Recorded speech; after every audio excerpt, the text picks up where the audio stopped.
Hello and welcome to the first video of the Introduction to Computer Programming tutorial series. My name is Kevin, and to my right I have... Brian.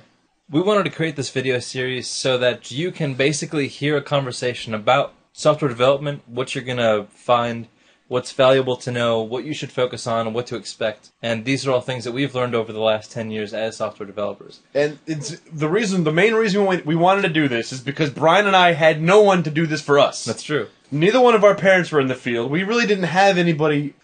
All of your classmates are age mates, so they don't have any more experience than you do. Your teachers have never worked a real job ever yeah, in their that's true. life. Because they just work in the university Yeah, they're system. stuck in academia. If you can't do, you teach. Yeah, exactly.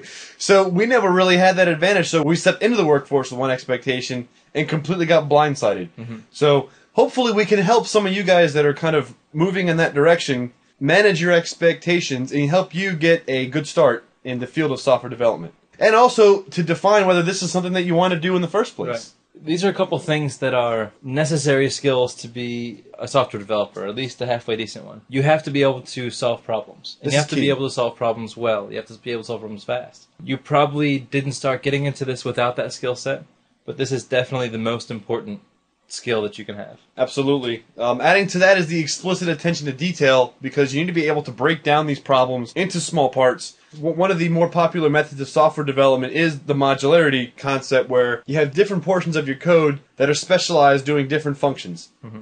And the reason why that's important is because you can, if you write your code in that way, you can reuse things.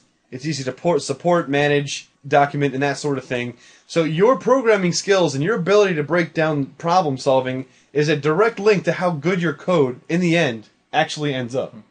Also, if a problem got to you as a software developer, it's probably a problem that was more complicated than somebody else could solve. And a very common approach to that is the conquer and divide.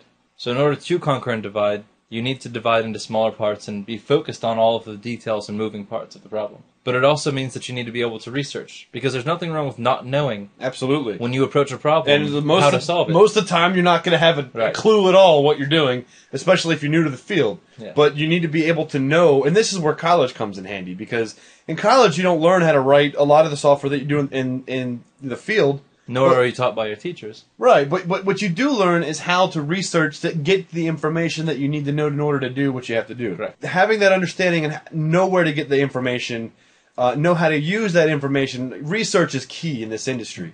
But then again, you're here watching this video, so you probably already got that part. That's true. You know that we have the best source of information, and that's why you're coming to us. Exactly.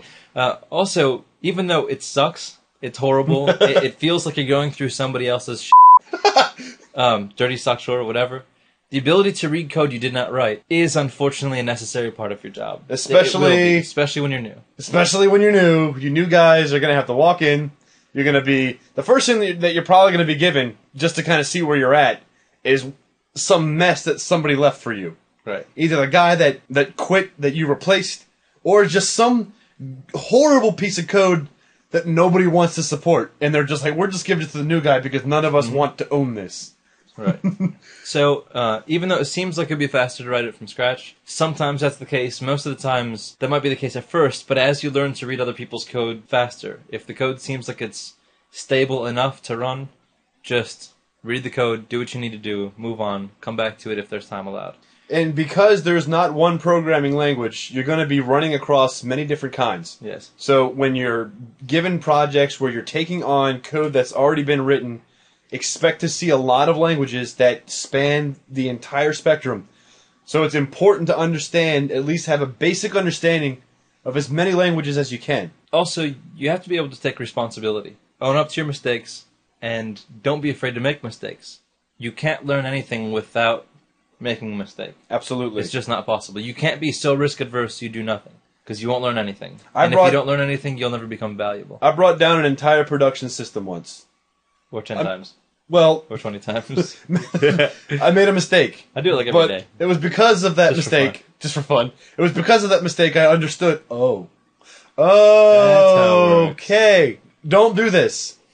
And I think for the most part, management is relatively reasonable with, depending on how big of a group you have. But, try to manage your mistakes. Try to do the best you can, but don't be afraid of it. And make sure that when you make a mistake, own it. Right. Also, another thing is, some people have this saying that they say, greater minds than ours did this project. Greater minds than ours thought of these things, I'm sure. You know, and that's kind of like a manager's way to prevent you from doing something new. You know, it's kind of part of their risk aversion thing. Just because there was greater minds than ours, or whatever the phrase you might think, because people in the past probably knew better, because they'd been there longer, well, the greater minds aren't there now. Yeah. So don't be afraid to try something new. Absolutely not. There's nothing wrong with it. You are the greater mind. You are somebody else's greater mind when you leave. Yes. And so on and so on. And they left you their project. Yep. You are now the greater mind. Exactly. Yep. So don't be afraid to try something new.